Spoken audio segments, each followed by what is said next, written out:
the way she does. And she embarrassed me by doing that because I lost her respect.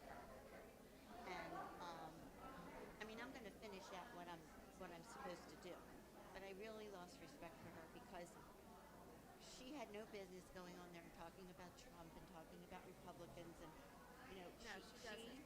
No.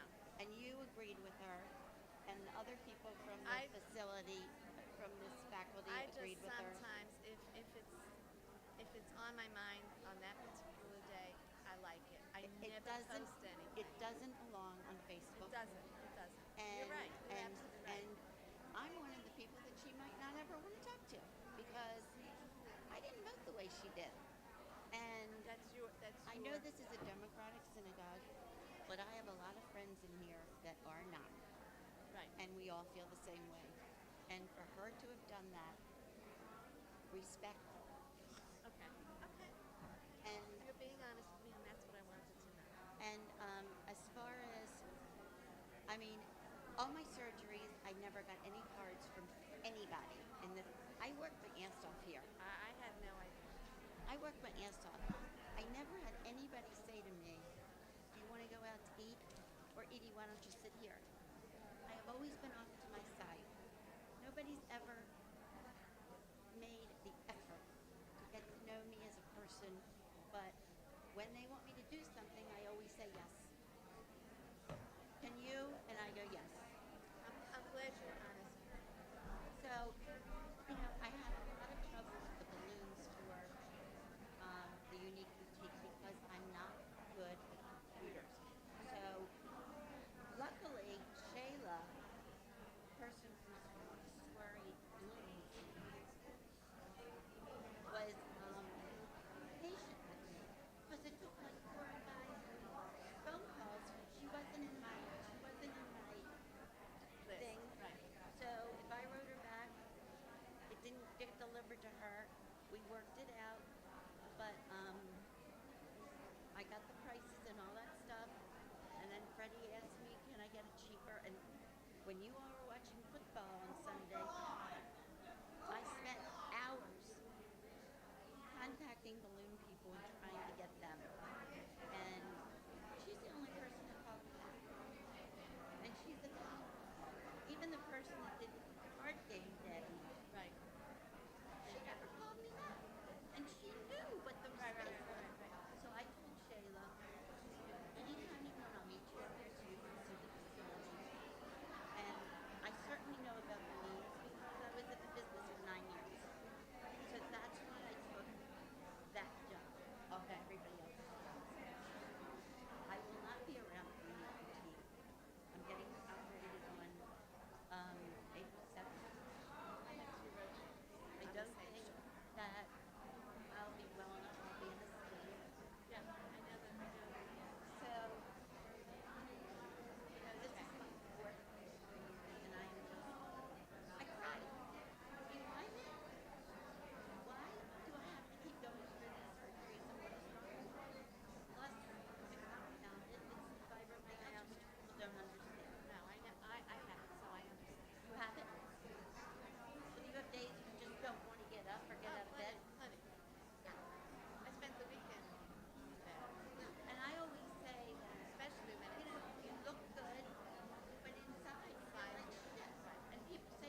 know didn't see Roz Roz Furman. either. Yeah, I Roz didn't is see the Roz either.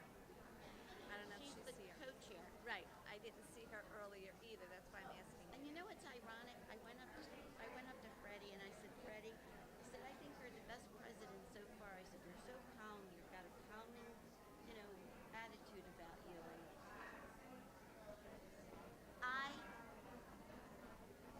I was You're getting so yourself worked upset up. that You're getting day. yourself I, worked I up. mean, we had plans to go out with another couple. I went, but I was like, I didn't know what to do with myself. I was so embarrassed for our sisterhood. We're 550 sisters that work together, and she's trying to um, bring us apart. I mean, I could go she does not agree with you, Freddie. She does not agree with you.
Good. How are you?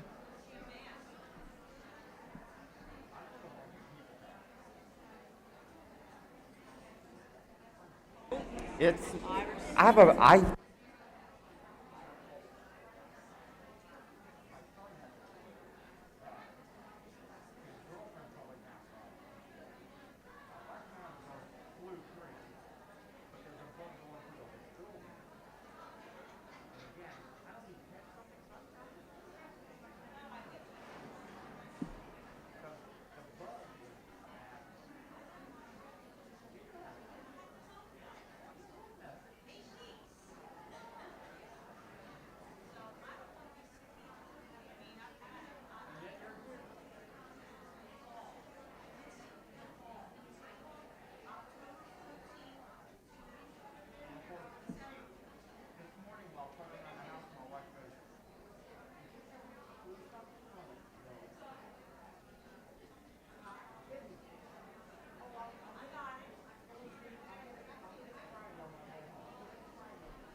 could have helped you from being much worse. But you had pneumonia, not the flu.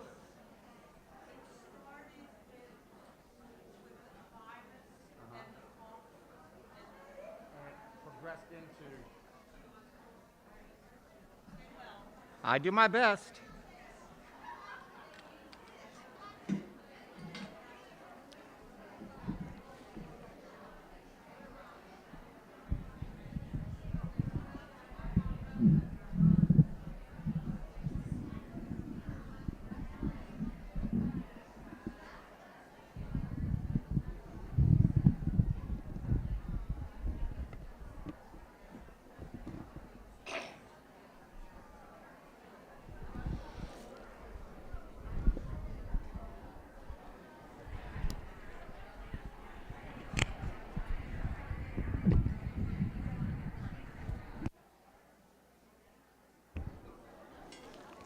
One, two. 1, 2.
One, two.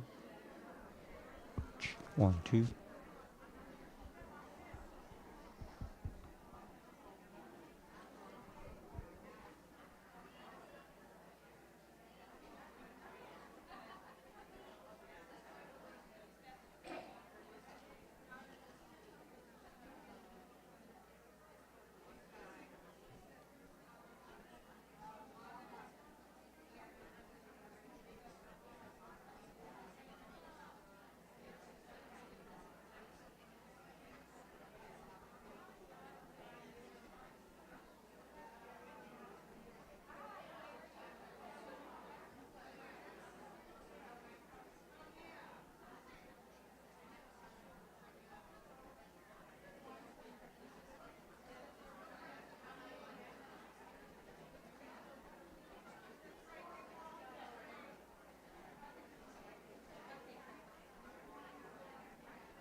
Good morning, ladies. We're going to start in 1 minute. Please take your seats.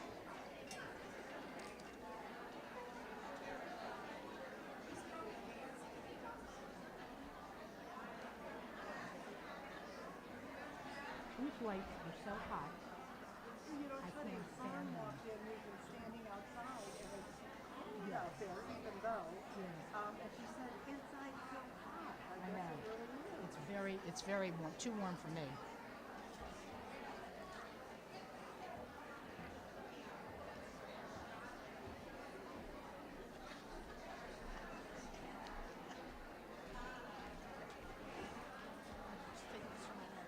Huh? Just taking it for my nose. So, do you want me to introduce Gail? Do you want to introduce Gail? I have it. Social activist. Hang on. How we should introduce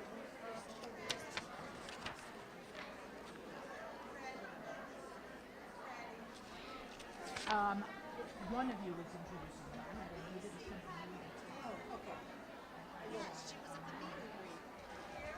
She was at the meet and greet. Okay. You know that she has before the meeting. Yes, that'll be the last. I don't know where she is now.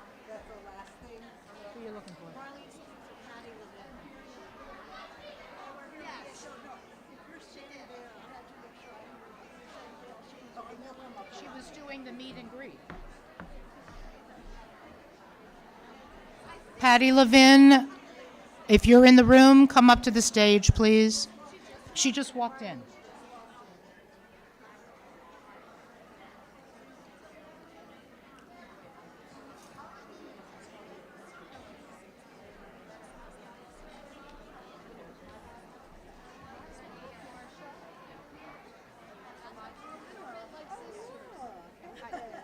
We're going to start.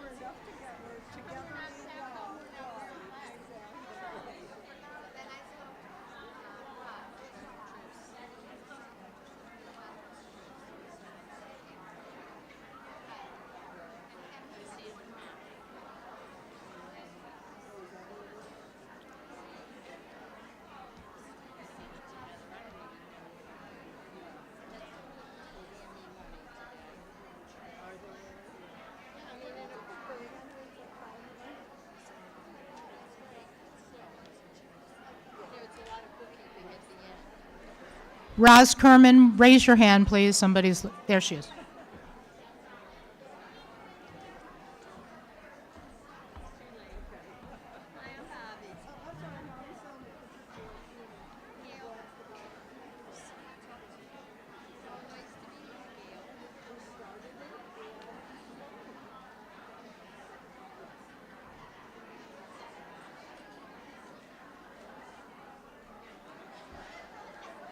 Okay, we're going to get started. Please take your seats. And before we begin, a reminder to please turn your cell phones off or onto vibrate mode. Remember that turning the volume down doesn't work.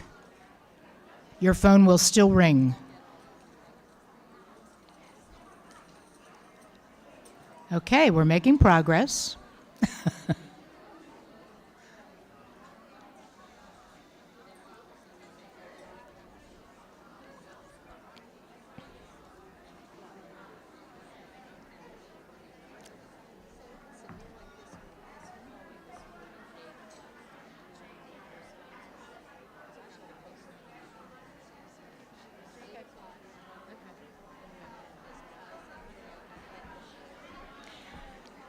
Okay, our February meeting is officially called to order. We'd appreciate your cooperation. Shh. Thank you. My name is Freddie Silverman, for those of you that I have not met. I'm one of the co-presidents, and Gail Glick, who is the other co-president, and I would like to welcome all of you to our 6th Sisterhood program of this year. We, last month, had a wonderful Zoom meeting and presenter in January. Thanks to technology, we were able to spin on a dime and make it happen so that everyone was on Zoom. But it's wonderful to be back together in person again on this unexpectedly mild February day. Thank you to the weather gods for being with us. We have over 200 women here again today. I believe that is an attendance record for February. Thank yous are, of course, always in order. Shh. To Michelle Weisbrot and her very efficient sign-in team for smooth registration. To Ruth Green and her co-decorators for making the outfit always warm and welcoming and beautiful. Always lovely to look at. To Donna Unterman, who unfortunately could not be here today, and her food committee for making sure that we are well fed and also sometimes serving us. To Dale Kahn, Robin Kleiman, and the programming committee who have arranged another WOW program for us today, which we know you will find very, very interesting. On each table, you'll find some name tags clipped together and a pen. If you don't have a name tag, fill one out. Even if you know the people you're seated with, when you get into the buffet line, it's always nice to meet new people. So take the time, grab a tag, put it on. We have a kind of an unusual announcement.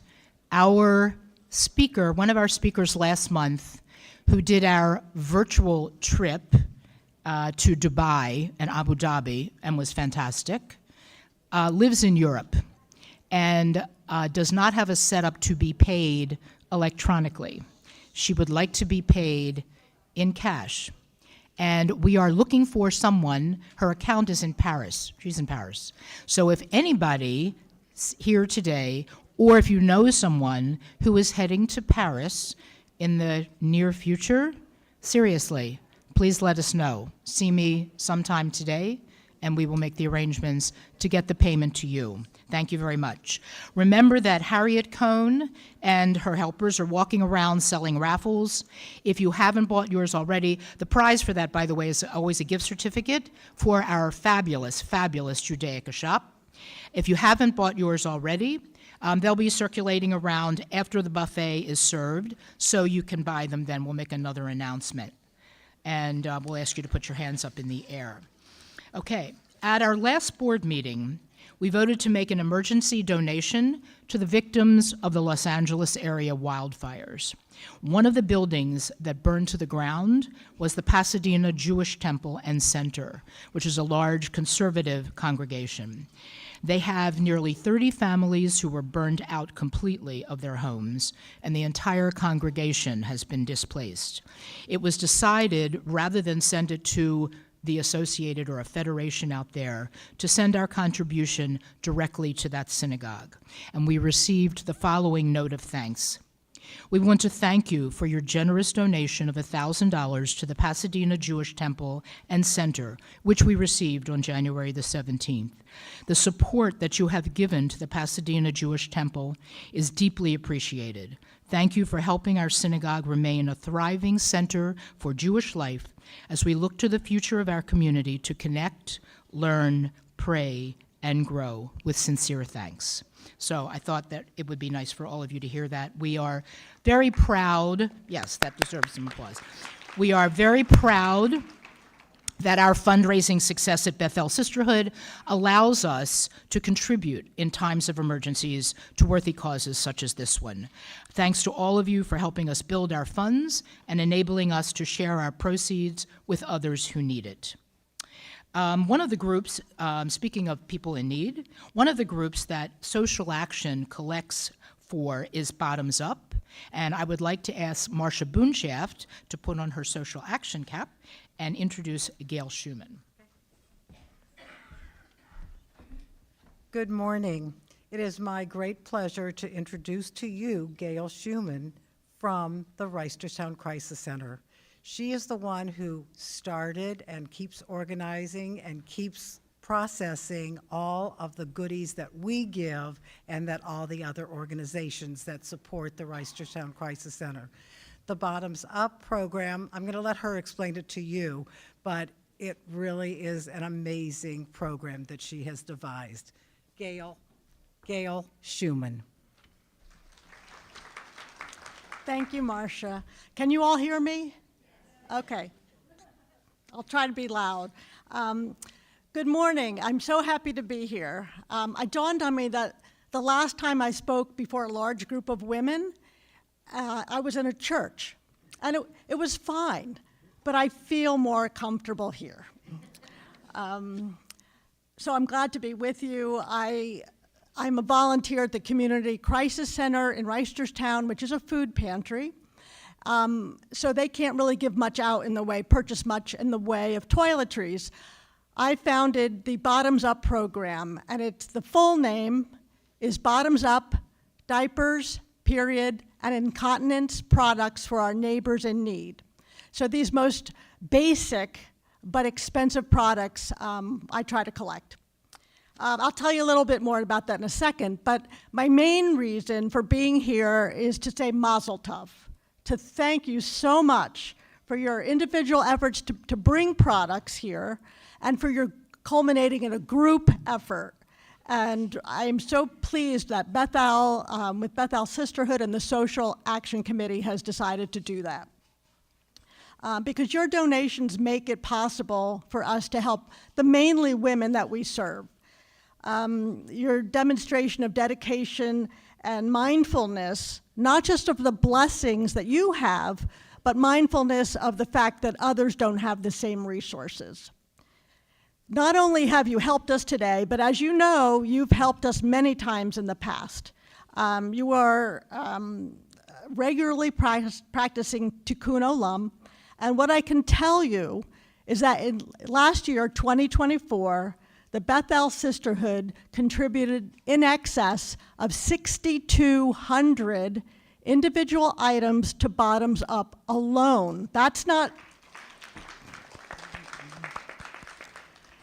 does not include coat drives, food drives, toiletry drives. That's extra.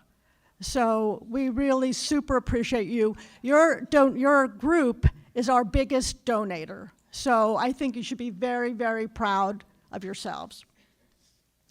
Now, in terms of Bottoms Up, just for a second, there's other ways you can help Bottoms Up without spending a dime. Okay, because what I would like to ask you from my heart, because I really believe in this program, because not only do we accept new packages of diapers or period pads or incontinence underwear, we accept opened boxes, open pads. You don't like the pad you bought and you say it's uncomfortable, but you can't return it. Your baby or your grandchild outgrows pull-ups or outgrows size 4, and your daughter or daughter-in-law has no one else to give it to. Or like me, menopause doesn't end when the box of pads ends. So if you're like me, you had a box in your closet with extra liners or pads. We can use that. The women that we serve greatly need that. So it's taking from what you don't want and you're giving it to someone who does want it. So I see it as a win-win. Anyway, so what I'd like you to ask you is if you can tell your family and your friends about us. They might have a product that they don't need anymore, or they might want to give a new product to us. There might be a bat mitzvah girl that you know about now or in the future who needs a project for the bat mitzvah. We've had girls do kind of a baby collection where they have diapers, wipes, formula, baby food, and they send it to us. And we've also, interestingly enough, have had girls do period poverty drives where they collect tampons and pads to give to young girls and women who need those things. If you have a book club, they might consider asking the members to bring a diaper-related or period product to the meeting. It's cool if it's theme-related, but even if it's not, it's still a mitzvah. So any kind of parties you might have, menopause parties, birthday parties, wine and cheese, I'm sure you can come up with a lot, but it's just, a few things here and a few things there really make a difference. Just doing a mitzvah. In the back table, I have left some brochures if you want any more information about Bottoms Up. And I want to leave you lastly with just something to think about. Any time that you help a family diaper a baby, or help them clean their kitchen, or allow a woman the simple dignity of washing her hair, you have not only provided a basic hygienic need, but you have offered her a chance to restore her self-esteem. And that is precious, and that is priceless. And together, I would love to see Bethel Sisterhood continue to make a difference together. So thank you very, very much.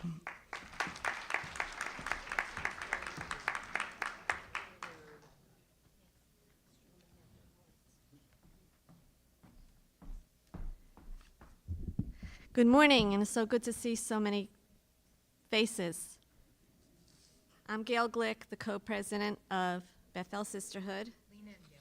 And I'd like to make an announcement about anyone that has anything for the treasurer to seat Glenda Chernoff at table 20. And I'd like to introduce our vice presidents. So, Marcia Boonshaft.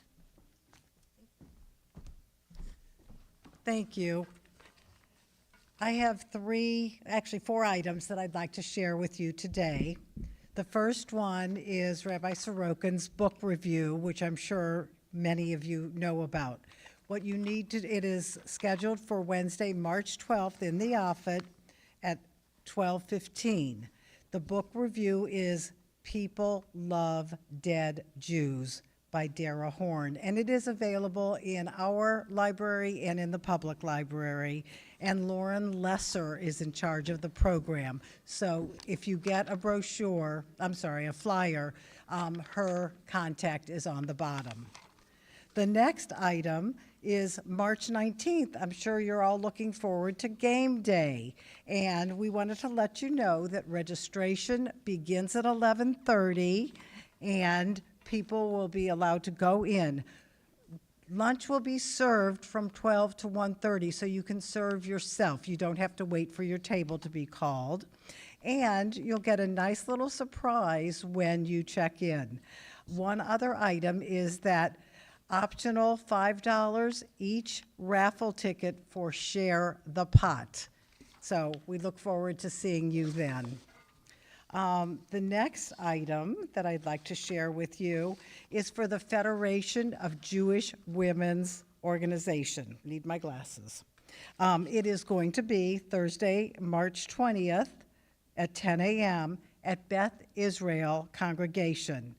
The program will probably help most of us understanding AI, artificial intelligence. The guest speaker will be Don Finkelstein, who is an educator. The program is free of charge. A light kosher breakfast will be served, and more information will follow. And lastly, I think I'm stepping on another system, but March collection, thank you again. As Gail said, your collection today, your donations were wonderful. The next collection will be laundry detergent pods, and I think because they can divide them up and put 10 in a package rather than the powdered, all-purpose cleaners, wipes, and general cleaning supplies. So thank you. You deserve a hand.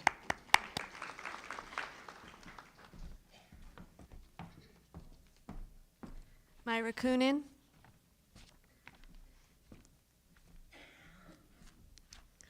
Good morning. Joint Sisterhood dinner will take place on April 1st at 6 p.m. at Beth Israel. The cost is $40 for Sisterhood members and $45 for non-members. The entertainment is a comedian who will do some magic. The dinner will be chicken marsala. Please see the flyer on your table or out in the lobby at the Sisterhood flyers. Registration ends on March 14th. This is a nice opportunity to meet and chat with other sisterhoods. For JTS Torah Fund, JTS is the Jewish Theological Seminary. We sell cards for all occasions, 6 cards for $20. Jane Croson is not here today, but usually she's here selling the cards at the meetings. But Amy in the office does have the cards, and this supports the seminary that educates the Jewish clergy and all of our clergy were educated there. Our Judaica shop is open today and will be open after the meeting. Stop in and see all of their beautiful things. Their hours are Monday through Friday, 12 to 2, or by appointment if those hours don't work for you, with Marcy Kaplan or Susan Goldshire. And just a big thank you to all of my committee chairs. Thank you.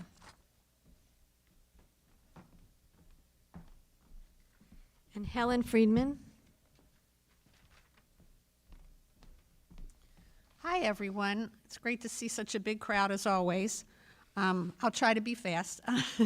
Our monthly March program will be on Monday, March 3rd, and that will be an in-person program. We'll definitely be going outside the box a bit, but will really get you thinking. It will also back up the adage that people can change. We will hear from R. Derek Black, a former white supremacist.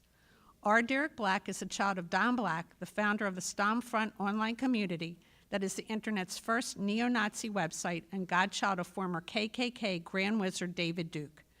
Derek Black publicly renounced white nationalism and chronicled a personal journey of gender identification and leaving the family's belief in the book The Klansman's Son, My Journey from White Nationalism to Anti-Racism. It will be a very powerful presentation, not to be missed. Next, we have the Meet the Authors report. We have had 2 wonderful authors thus far, and it's still not too late to register for our remaining 2. There are no restrictions on who can register, so please pass it on. It is done through Zoom. On Monday, February 10th, we will hear from an engaging author-journalist, Julie Satow, in her book, When Women Ran Fifth Avenue, Glamour and Power at the Dawn of American Fashion. This book chronicles the rise of the department store through dazzling portraits of 3 visionary women who took great risks forging new paths for the women who followed in their footsteps. Our last author on Monday, March 10th, is the author Emily Machar on the book In the Shadow of the Greenbrier.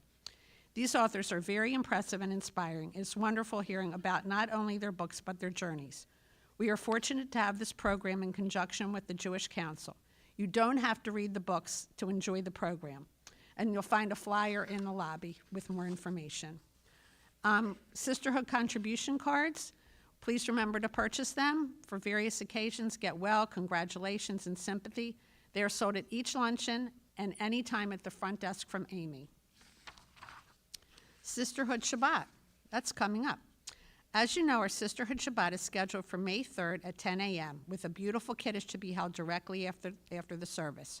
We have many members who have volunteered, but it's still not too late. Please let us know if you would like to participate but have not yet signed up. Some parts are first come, first served. And if you're not able to actually participate in the service, please feel free to come to the service. Also, there's a flyer on the Bethel website for volunteer sign-up. Please fill it out to let us know how you would like to participate. Okay. Trip Committee. The Trip Committee welcomed 2025 with a great turnout on January 22nd for a Zoom trip to Dubai and Abu Dhabi. It was presented by our professional tour guide, Elizabeth Minnick, and we learned how 2 small Bedouin desert villages were transformed to thriving metropolis in only 60 years. That's unbelievable. We are now taking reservations for our only other Zoom trip of the year. On February 19th, we will go to Greece, traveling through the cradle of Greek culture to Athens and beyond, as well as to several picturesque islands. On this tour, we will learn about the history of the Jewish presence in this beautiful country. Jacob Shoshan will be our guide. Flyers are available now, and registrations open to everyone. In the spring, we will return to our popular in-person trips. Save the date for April 6th for a trip to New York, where we will have a backstage tour of the Metropolitan Opera House and a tour of limited special exhibit that recreates the Anne Frank House in Amsterdam, including many artifacts. Flyers and more information will be available soon. And our final trip will be on May 6th, when we will tour the beautiful house and gardens of Marjorie Merriweather Post. Please watch us for our emails and flyers and join us as we tour the world. Well, almost. And last but not least, Unique Boutique. Please hold the dates for Sunday and Monday, April 27th and 28th. We already have 25 committed vendors and hope to have more this week. A variety of vendors that include clothing, jewelry, crafts, children's items, Judaica. And this is great news, Charleston Shoes is returning. Raffles are being sold online. They can also be purchased in person at the boutique, but take advantage of the ease of the online purchase. You don't have to be present to win. We have great products and services. We are still seeking contributions for the silent auction. We would love sports tickets, any kind of merchandise, and vacation homes. If you have donations, you can contact the office and we will return your call. We will need volunteers to work on the days of the boutique, and we will start asking for volunteers in March. Thank you for all you do, and we have a great year still ahead of us. Thank you. Thank you to our wonderful vice presidents who do a wonderful job with their committees.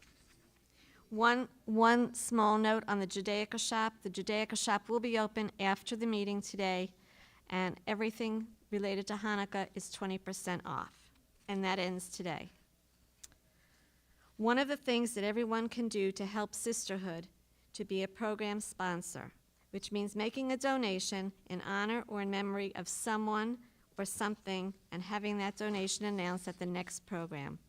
Bobby Selnick will read the sponsors for our meeting today.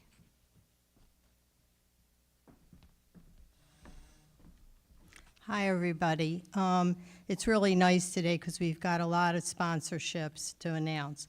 Randy Jacobs gave donation in honor of her daughter and son-in-law, Marin and Jason's new house. So mazel tov to them. Gail Glick gave donation a sponsorship, I should say, in memory of Larry Pinsky, brother of our member Linda Boteach. Gail gave another one this morning, and that one's in good news, in honor of the birth of Simon Jeff Barbanel's new grandson. So, and that's Carol Matz's sister, in case you need a connection. Myra Coonan, in honor of her granddaughter's 3rd birthday. I think that's your oldest one, oldest grandchild. Honey Littman, in honor of the recovery of her son-in-law, Peter. He had an odd form of pneumonia with no known cause, but he's doing okay. That's the good news. Fern, where's Fern? Fern Rogo, in memory of Marcia Boonshaft's first cousin, Erwin Leuterstein. Marcia's back there. Dale Kahn. Barbara Levinson, in honor of her grandson Adam's birthday, which is today. So it's good to acknowledge that. Dale Kahn, in memory of all the disaster victims from this past week. And that's just a general in memory of. So thank you on behalf of myself and Gloria Luchinsky, and you can call me, text me, however, and we're always glad to accept sponsorships.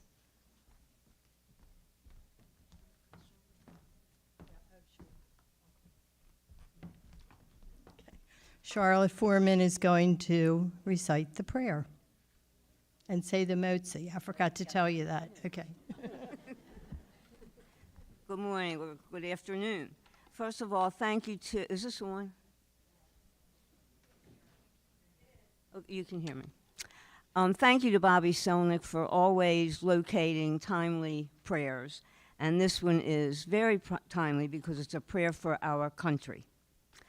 Our God and God of our ancestors, with mercy accept our prayer on behalf of our country and its government. Pour out your blessing upon this land, upon its inhabitants, upon its leaders, its judges, officers, and officials who faithfully devote themselves to the needs of the public. Help them understand the rules of justice you have decreed so that peace and security, happiness, and freedom will never depart from our land. Adonai, God whose spirit is in all creatures, we pray that your spirit be awakened with all inhabitants of our land. Uproot from our hearts hatred and malice, jealousy and strife. Plant love and companionship, peace and friendship among the many peoples and faiths who dwell in our nation. Grant us the knowledge to judge justly, the wisdom to act with compassion, and the understanding and courage to root out poverty from our land. May it be your will that our land be a blessing to all who dwell on earth, and may you cause all peoples to dwell in friendship and freedom. Speedily fulfill the vision of your prophets. Nation shall not lift up sword against nation, neither shall they learn war any more. And let us say, Amen. And you should all have challah on your table.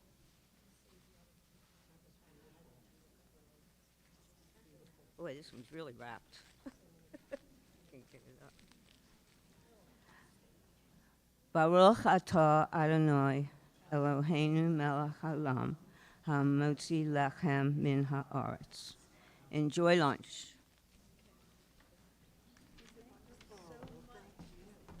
I'm going to call Marlene. Okay, Marlene Siegel will call tables for lunch. Enjoy lunch. Okay, for those listening at home, we will now take a break for lunch. Our speaker will begin precisely at 1 o'clock. Enjoy your lunch. As you know, the serving tables have letters on them. When I call the table, I will tell you the letter of the table you should go to. Kitchen side, A table, table 2.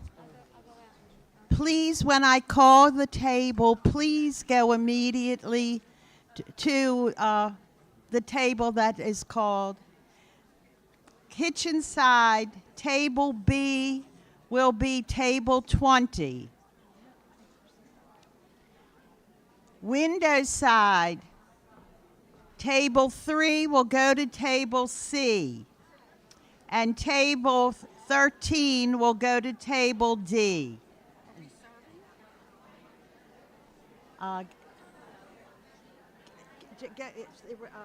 Charlotte was supposed to tell you to go to everybody to go to a table.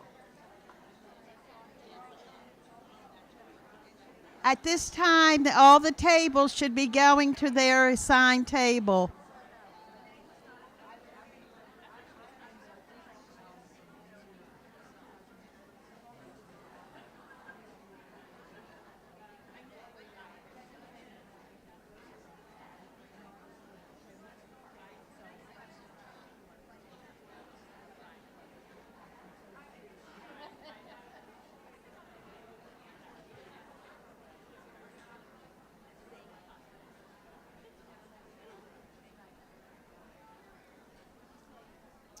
Will the committee ladies please go to the serving tables?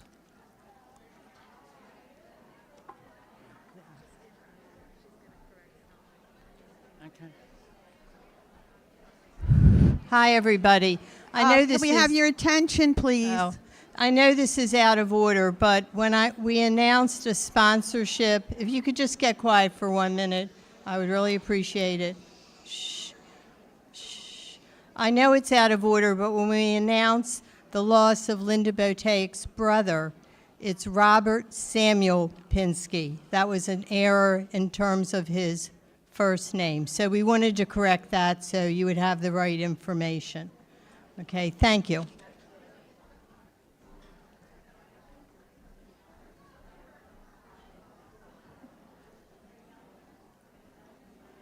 Kitchen side, table 1 will go to A, and table 17 will go to table B.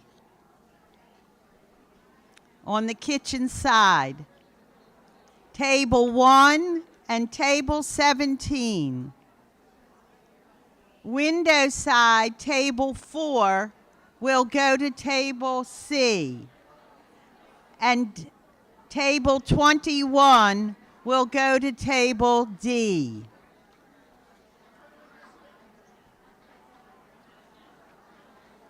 Please go to your assigned table as quickly. We have a hot lunch today.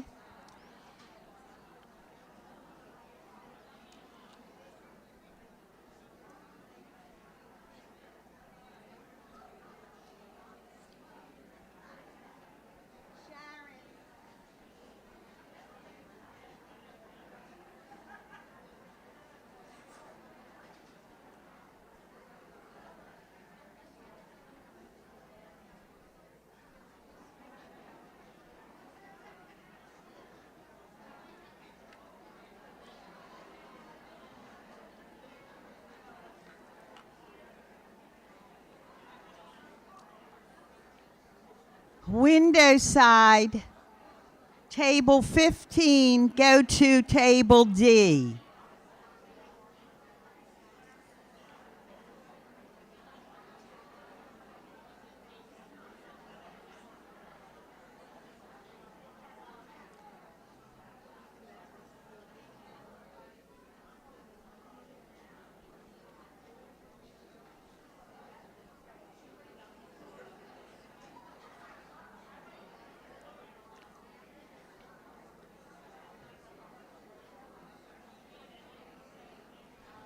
Sharon, make sure that they're moving along.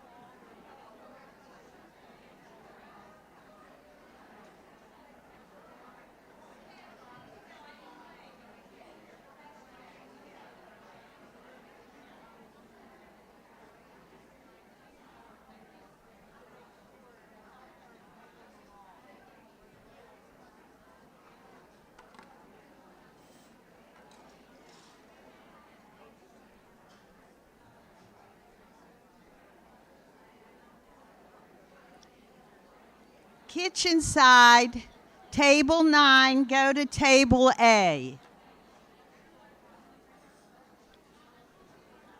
Table 16, go to table B on the kitchen side. It's all done.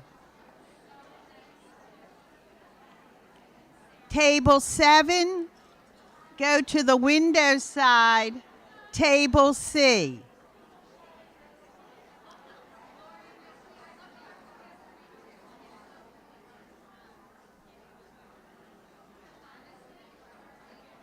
Table 9, you were called.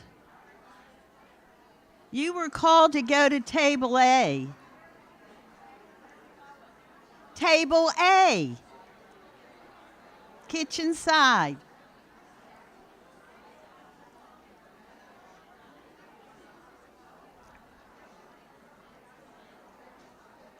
Table 16, you were called to go to table B.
Table 10, kitchen side, table A.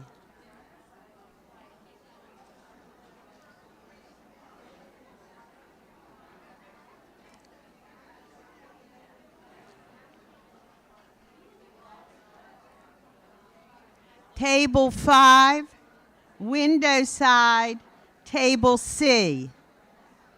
Table 5, go to table C, please.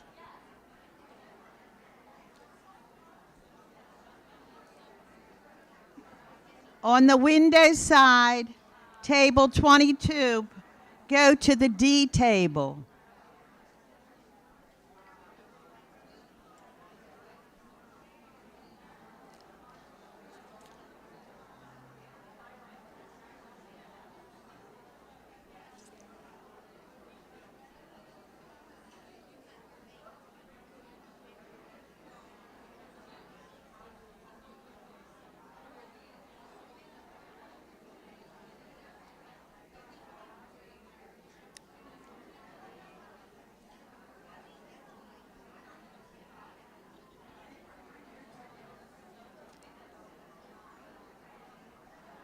Table 6, go to table C, please, on the window side. Table 6.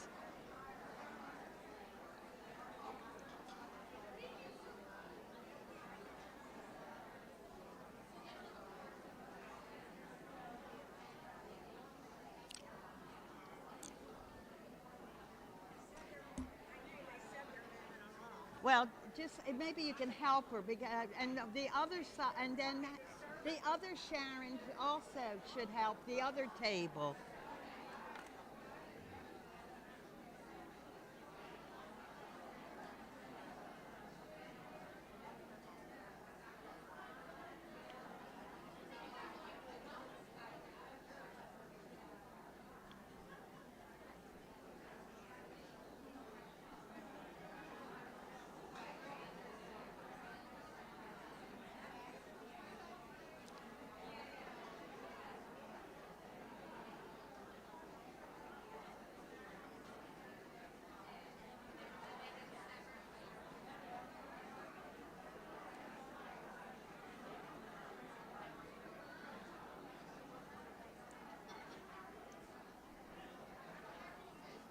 Table 12, window side, table C.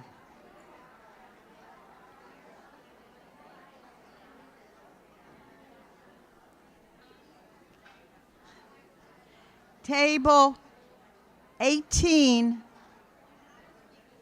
kitchen side, B table. 18, go to the B table, please. Kitchen side, table 11, A, table A.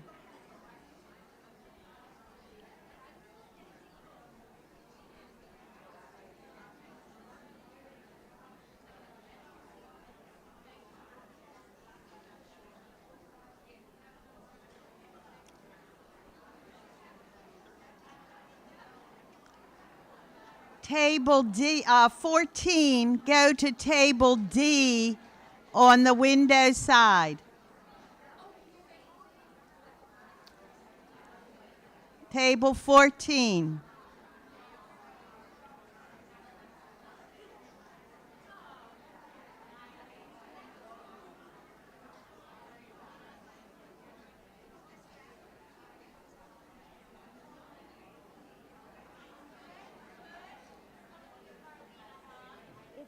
If you sent, what did you do with the cards? We're at the front desk. Oh, okay. I didn't get up because the way it was, I was okay. I felt terrible, but I need them You next should feel time. terrible.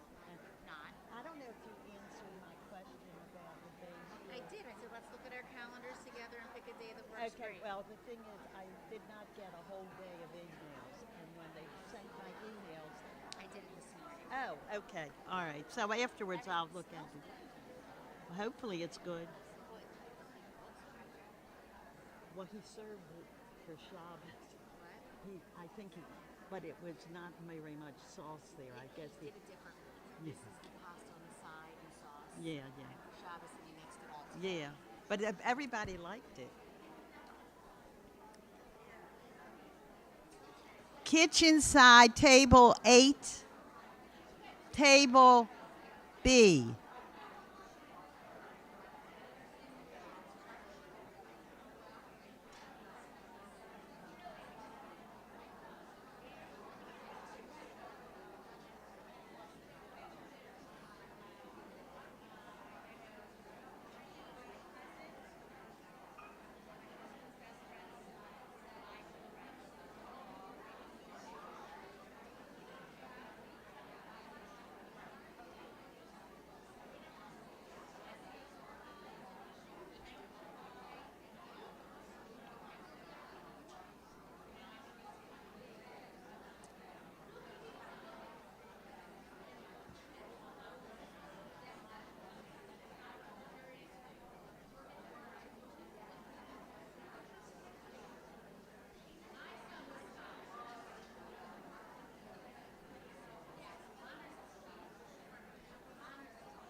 table 19 on the kitchen side.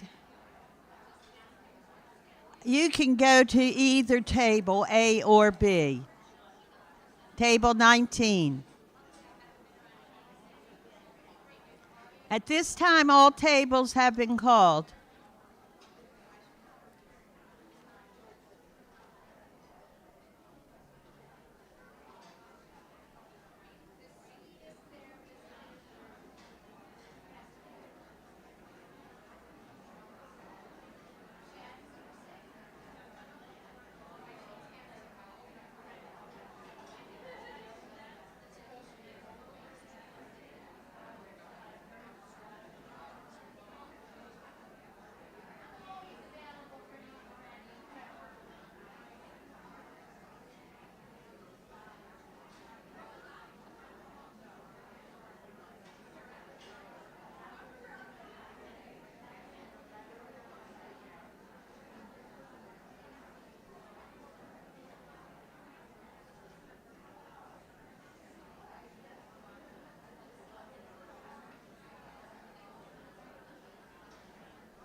Ladies, if you're interested in raffles and you haven't bought them yet, please raise your hand. Harriet will be walking around selling raffles. If you can't find her or if you don't see her, she's at table 16. Table 11. Okay. Thank you. Again, raffles, if you want them, put your hands in the air. We'll be around.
beer cart.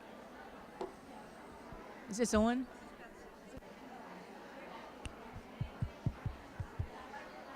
If you are helping us do the beer cart, please come up. We're supposed to do it really soon.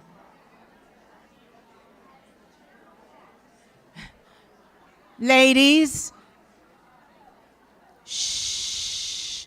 People who are helping us do the beer cart, come on down. No, we can't. Why not? Because we need you. I think it's just not that. Nope, we need you. Fix something.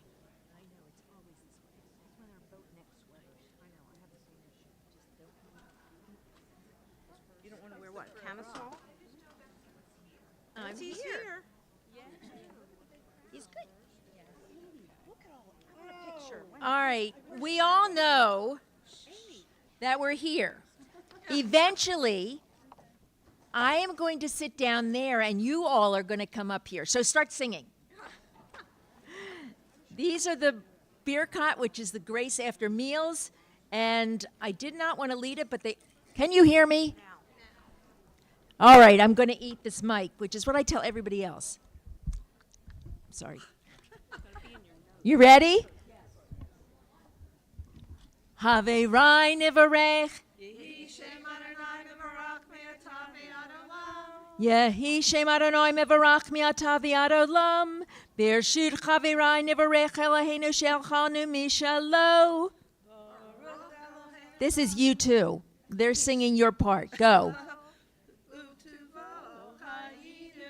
Baruch Eloheinu Shelchanu Mishalo.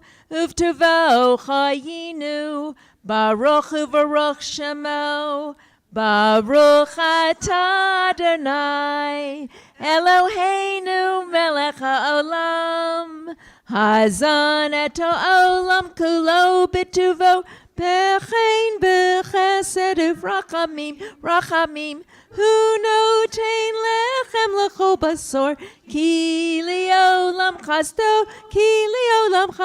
uvtuvo hagadol Tamid lo chasar lanu, v'al yachsar lanu, mazon li'olam ba'ed, ba'avor shemo hagadol.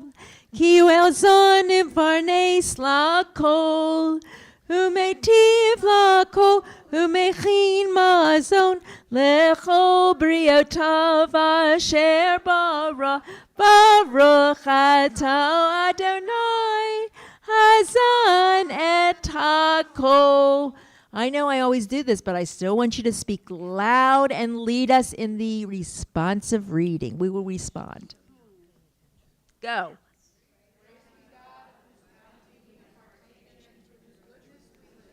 By your grace and loving kindness, O Lord, you nourish and sustain us. We thank you for our liberation from bondage and our heritage of freedom.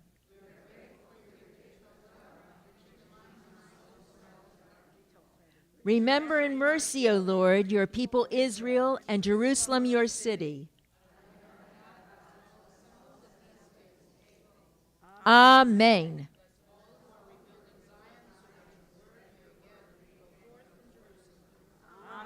Amen. Amen. Now I know that you followed. Kakatu v'yachalta v'savata uvarakta et Adonai Elohecha ha'aretz hatova asher natan lach Baruch atah Adonai ha'aretz v'al hamazon uvenei Yerushalayim Ir HaKodesh Bimhei Ravi Yameinu Bimhei Ravi Yameinu Uvenei Yerushalayim Ir HaKodesh Bimhei Ravi Yameinu Baruch atah Adonai Boneh v'rachamav Yerushalayim Amen Baruch atah Adonai Eloheinu melech haolam Ho'el Avinu Malkeinu Adoreinu Bareinu Go Aleinu, Yotzreinu, Kadoshenu, Kadosh Yaakov, Ro'enu, Ro'e Yisrael, HaMelech HaTov HaMeitiv Lakol, Shebecho Yom V'Yom, Hu Heitiv, Hu Meitiv, Hu Yetiv Lanu. We're on the back page now, and you know this part. Oseh Shalom Vimromav, Hu Ya'aseh Shalom, Aleinu V'al Kol Yisrael V'imaru Amen.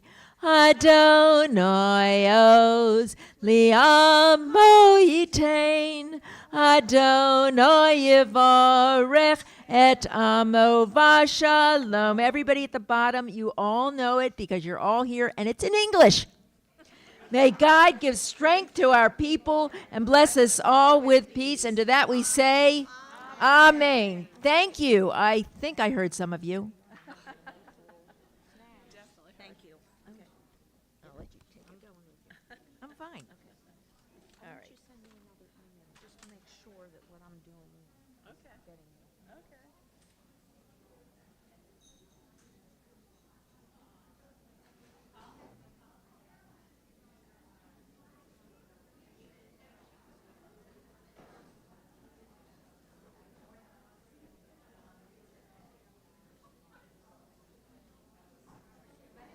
Yeah, wait a minute.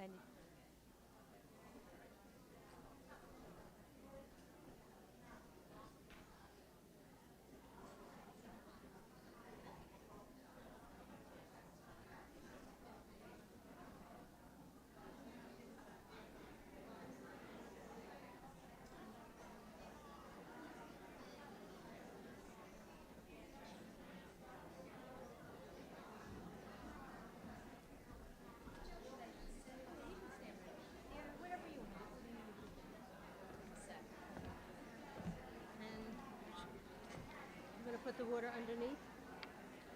Oh, yeah, keep the water underneath. That's a good idea.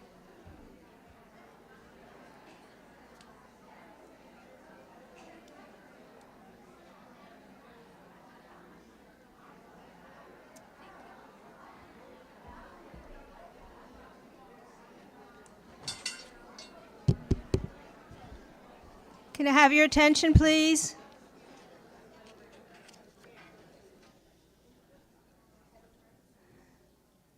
Thank you. Sarah Sherbel is a writer with a focus on mental health, motherhood, and domestic violence. She is the author of an incredible book, There Was Night and There Was Morning, a memoir of trauma and redemption. This is a courageous story of growing up with an abusive father in a very religious Orthodox home, a book her family told her not to write. After learning of other women who were abused, Sarah was motivated to tell her story for herself and other women. She felt when we keep secrets, people get hurt. Her riveting story explores what happens when a daughter is tasked with keeping those secrets and the cost of keeping them. She wrote this book for herself and for other people. In addition to the release of There Was Night and There Was Morning, Sarah recently had a guest essay printed in the New York Times. It is my pleasure today to welcome Sarah to Bethel.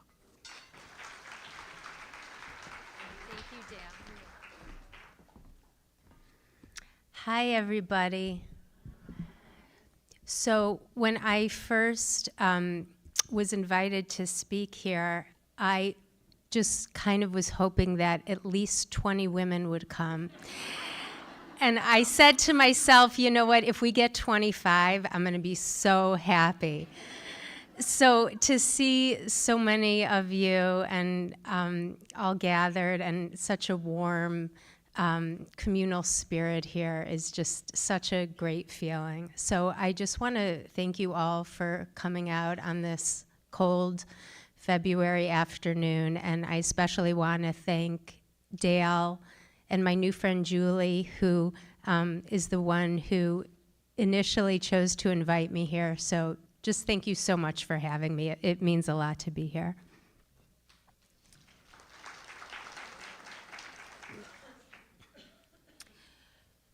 So, for those of you who have read my book, have people here read my book or not read my book? Okay, some have, some haven't. Okay, so I'll talk as though most of you haven't read my book, and then hopefully you'll buy a book at the end and we can talk more.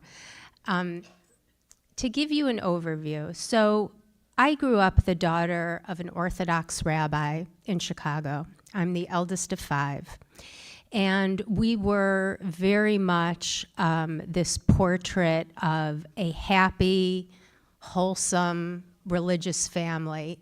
There were 5 kids, 2 girls and 3 boys, and we were almost this kind of picture-perfect image of what a religious family should be.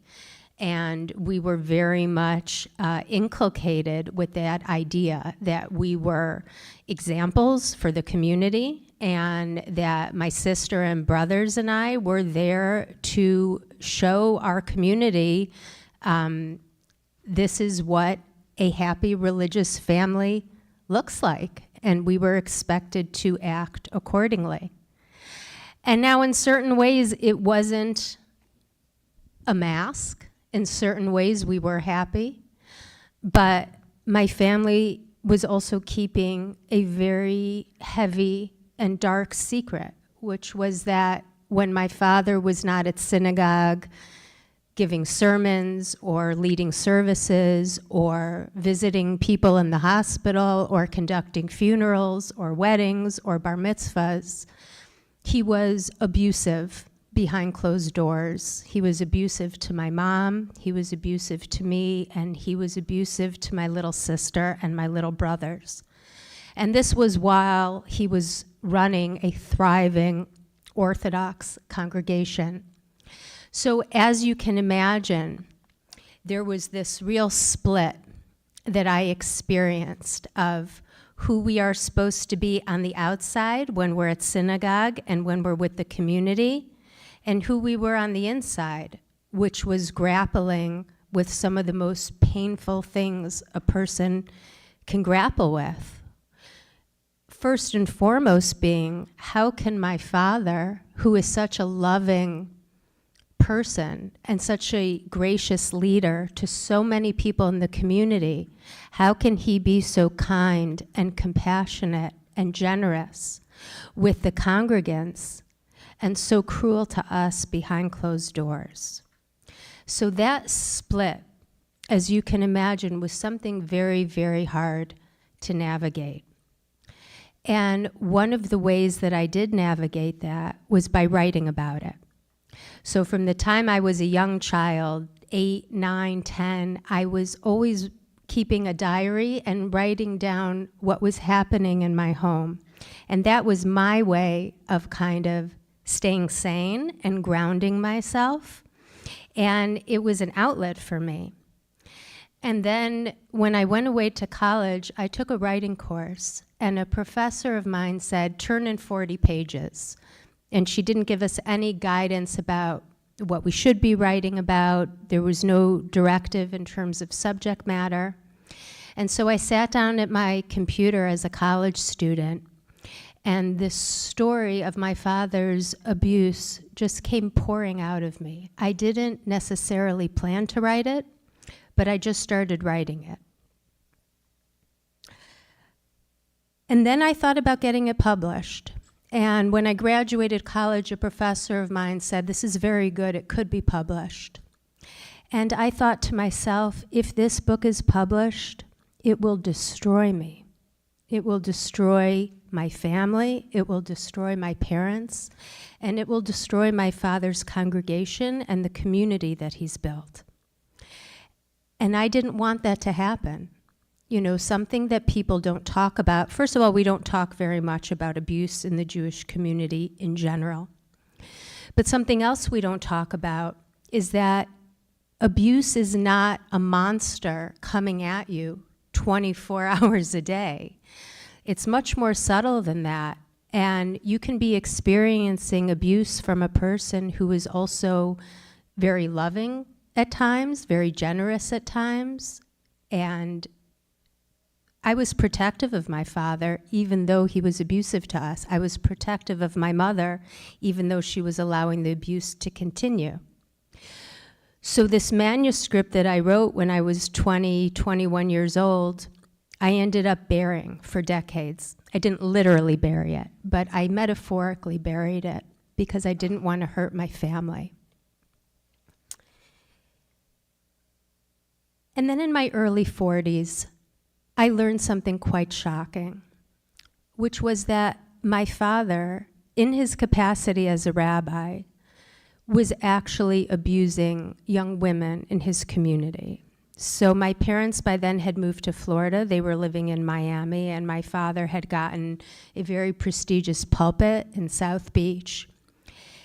And I was contacted by a young woman who had gotten my number, and she called me. And she said, until I read your essay, I'd published an essay in the summer of 2016 about my father's abuse, and she called me and she said, until I read your essay, I thought I was the only one.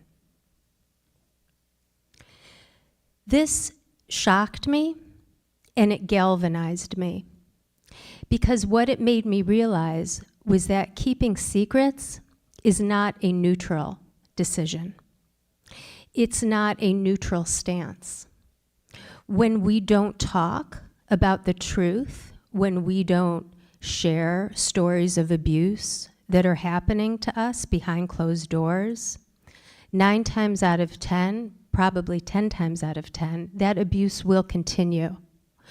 I think it's very natural to hope and to pray and to try to look on the bright side and think, well, you know, this is just specific to us, or this is just specific to this particular circumstance. But if you read about abuse and if you educate yourself about abuse, what you learn is that an abuser will always find someone to abuse. And so what I learned was that I thought that when I left for college, when my sister left for college, when my brothers grew up and moved away, I thought the abuse would stop because there was no one left to abuse. And my mom was getting older. Surely my father wouldn't continue abusing her as she's getting older. But in fact, the opposite is true. And abuse will always accelerate. And an abuser will always find new victims.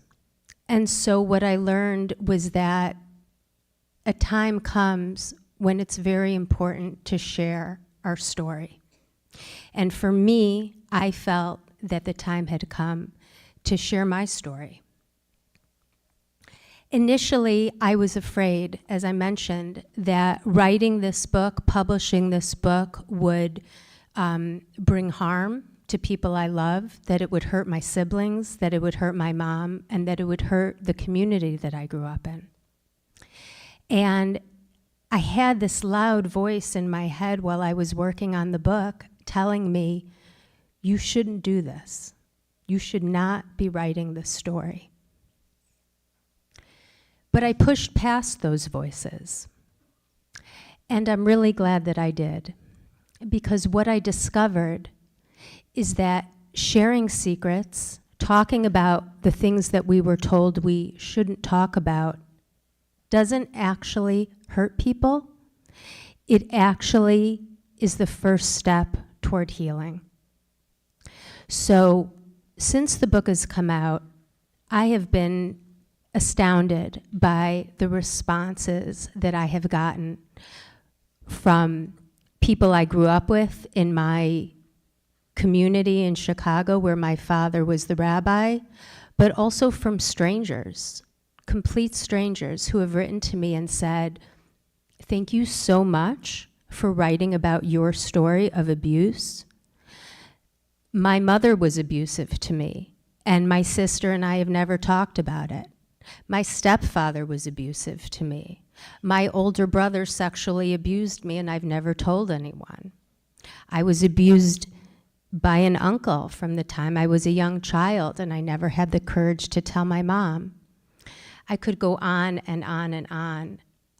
So many messages that I've gotten from people who have said to me, I've never had language to articulate what happened to me as a child or as a young woman or as a young man. And through reading your book, you helped give me language to describe my own experience.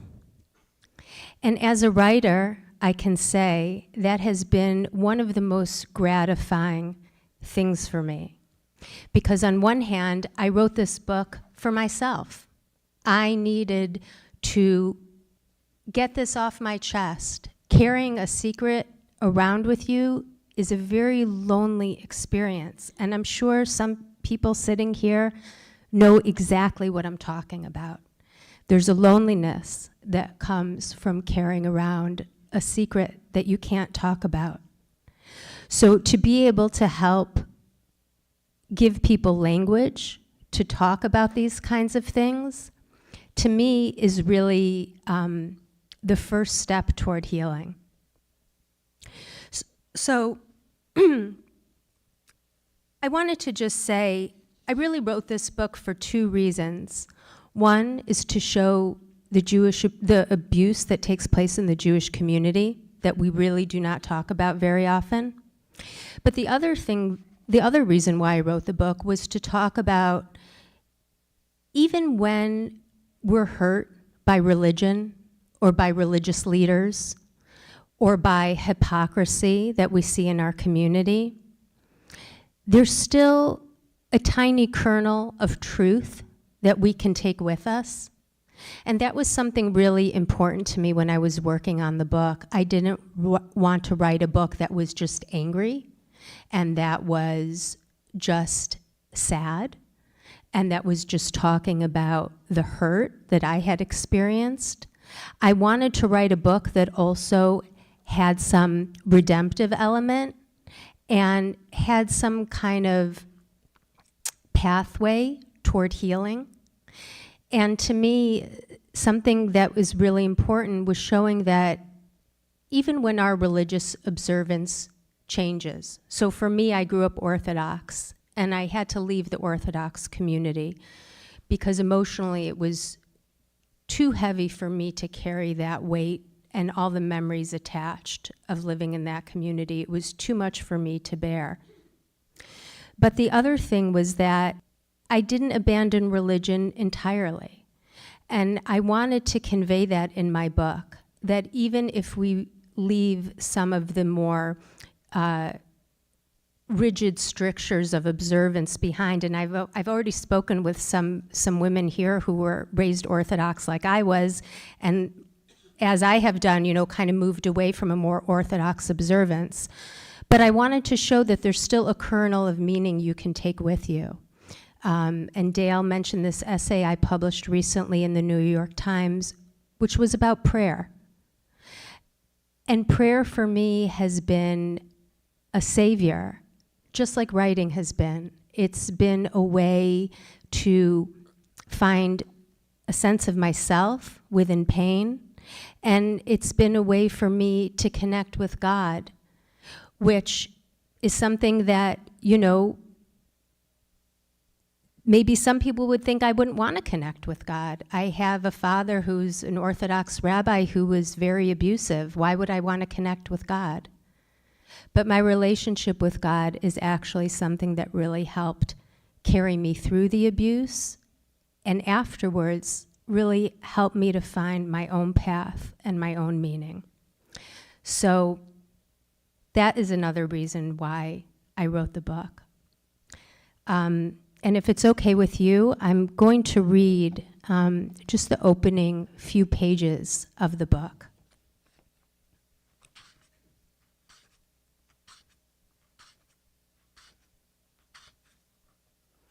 Chapter 1, The Sabbath Queen.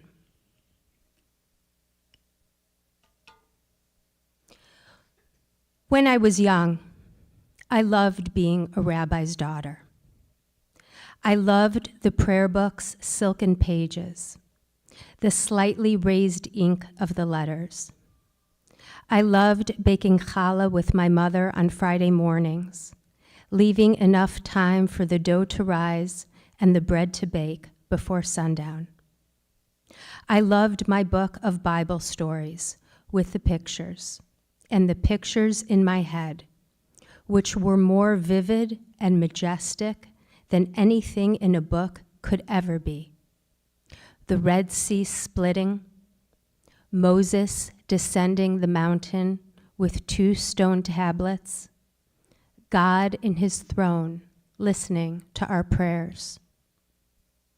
I loved the synagogue's red velvet seats, the men's cream-colored wool prayer shawls, the cantor's voice of supplication. I loved my mother's Shabbat candlesticks with their melted, dried wax stuck in the silver handiwork, the weekly rush and quiet, the dishes and silverware, the guests and the chocolates they brought, which we ate after the prayer over the wine, after the prayer over the bread, after the meal, after the singing, but before the grace after meals. I loved the silver goblets filled with wine that everyone must sip from, the apples dipped in honey at the beginning of the new year, the fried potato pancakes during Hanukkah when it was cold outside and night came early, the Passover Seder when I got to sit on my father's lap, exhausted from the hour and the sweet, dark wine he permitted me to drink.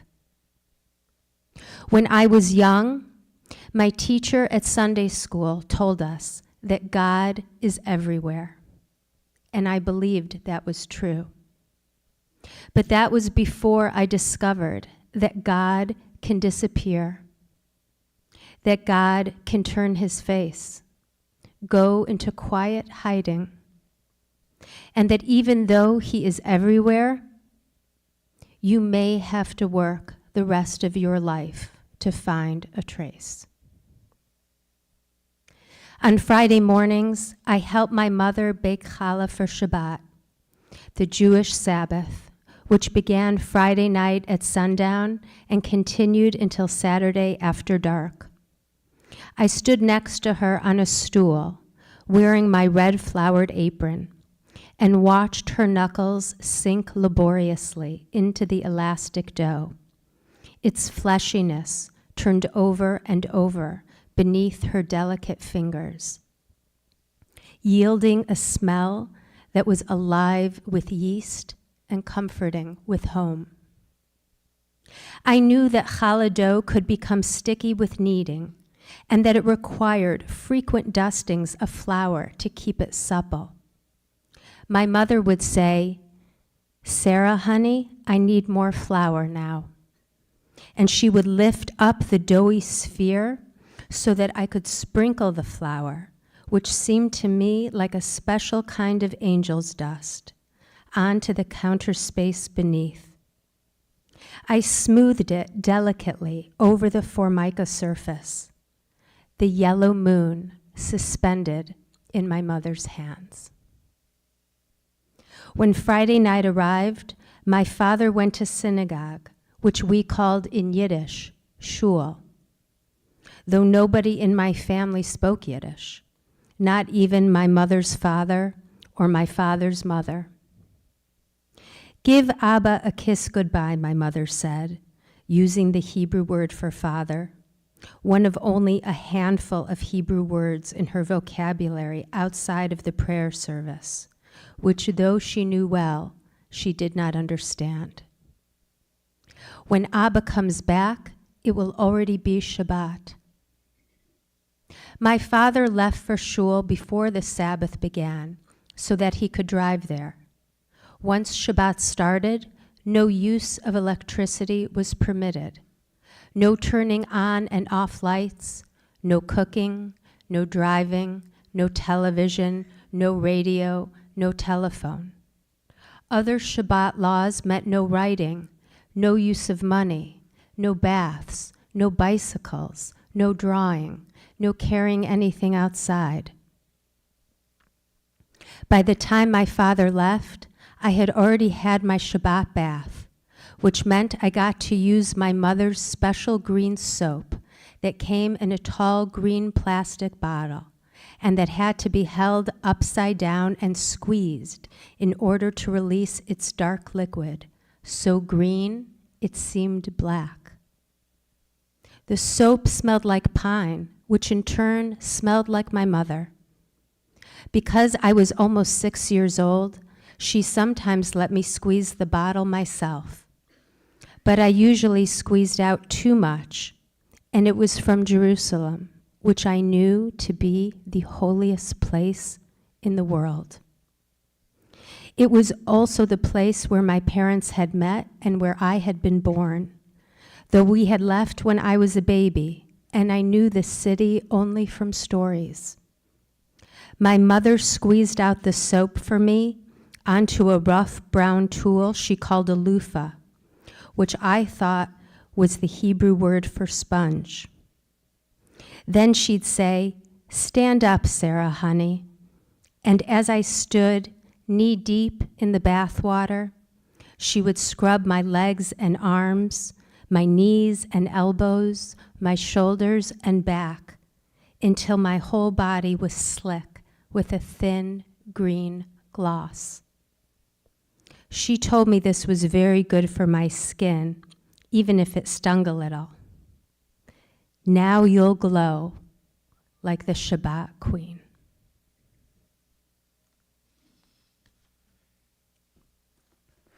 That's a little sample. That's from the first chapter. I'm ready to open up the conversation for questions and answers, if that makes sense.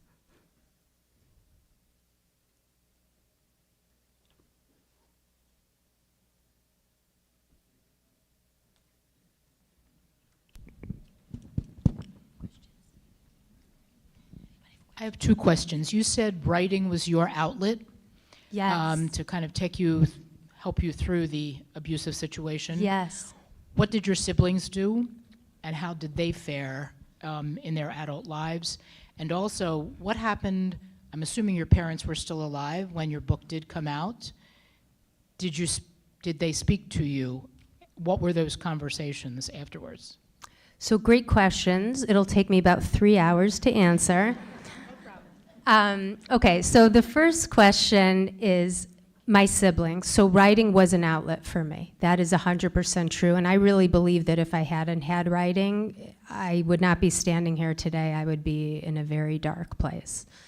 My sister had sports. She was an athlete. She was a star athlete, and that was her outlet. She was at the gym all the time. She was at basketball practice all the time. That was her outlet.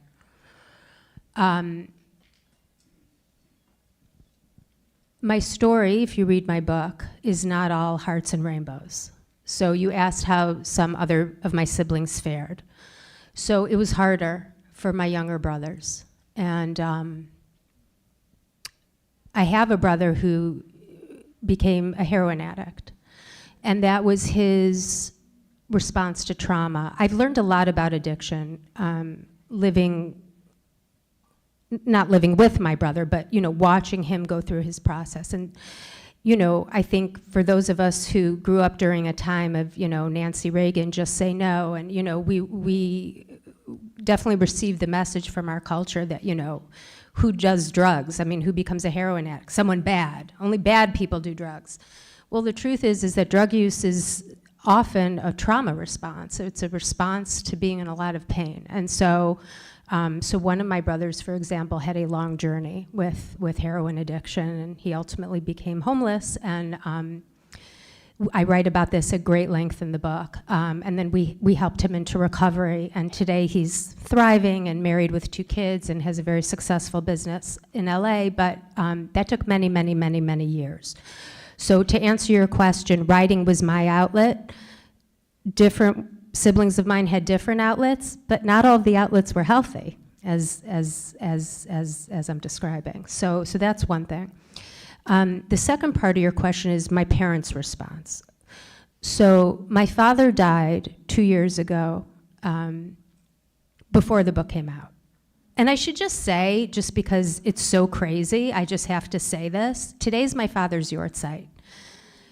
I don't know how that ended up this way, that I'm speaking to all of you wonderful women here in this room, but it's incredibly meaningful to me to be speaking about this story on the day of my father's yahrzeit. He died 2 years ago today. So he did not live to see the book, and I was estranged from him for many years prior to that. So he never read it.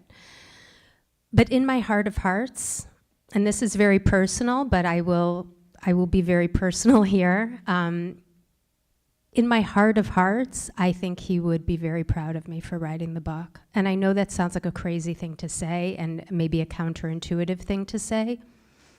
But my father always respected me as a writer. And that's also part of what I try to get at in the book. He wasn't a monster. He did some very evil things, but I'm supportive. And her stories also has, had a happy ending. She's left my father, she's remarried. So I've been very blessed in that way. Hi. Hi. What is the story of your father? Why was he abusive? Do you know? I mean, that's kind of the million-dollar question, right? So we can never really get inside someone else's psyche.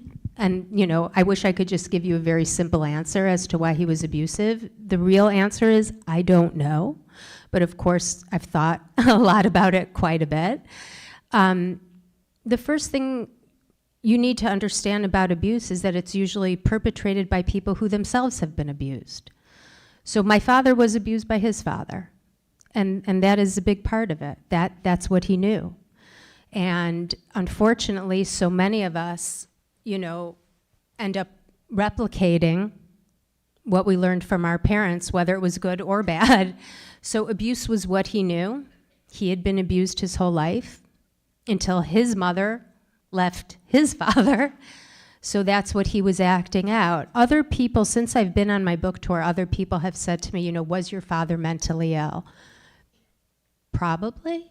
But he would never go to a psychiatrist, he would never go to a therapist, he would never, go for any type of evaluation.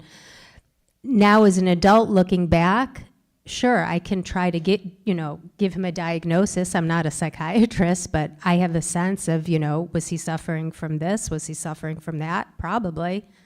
But I'm not a doctor, I can't diagnose him. I wanted to ask you, here I am, over here. Where are we? Over here to your. Ah, okay, hello. Sorry. Thank you very much. Even the way you spoke was pulling us all in. But did your father get any repercussions because of other people that he had molested or not molested? I guess it was molestation as well as verbal abuse, because you didn't say. But were there other things that happened that came out before he died? So everything was really hush-hush. And what I've learned is that this is part of why it's so powerful for me to be here today, because I've spoken at bookstores or book events, but to speak in a synagogue hits different. It's a much deeper experience because these are the spaces that my father inhabited, and they're the spaces that I grew up inhabiting. And I want to give kudos to your community here for opening up a discussion, even just saying that we can have a discussion about abuse in the Jewish community.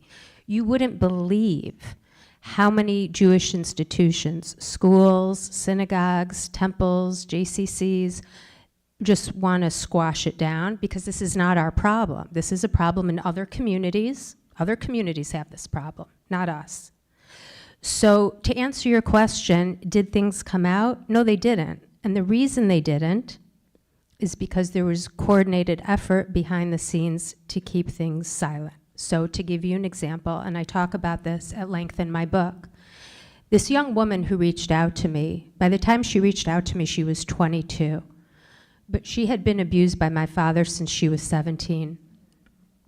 And as you can imagine, they had an extremely unhealthy, is an understatement, but a very complicated, intertwined, dangerous relationship. And the temple that my father was employed by gave this woman an NDA and money, a lot of money, to be quiet.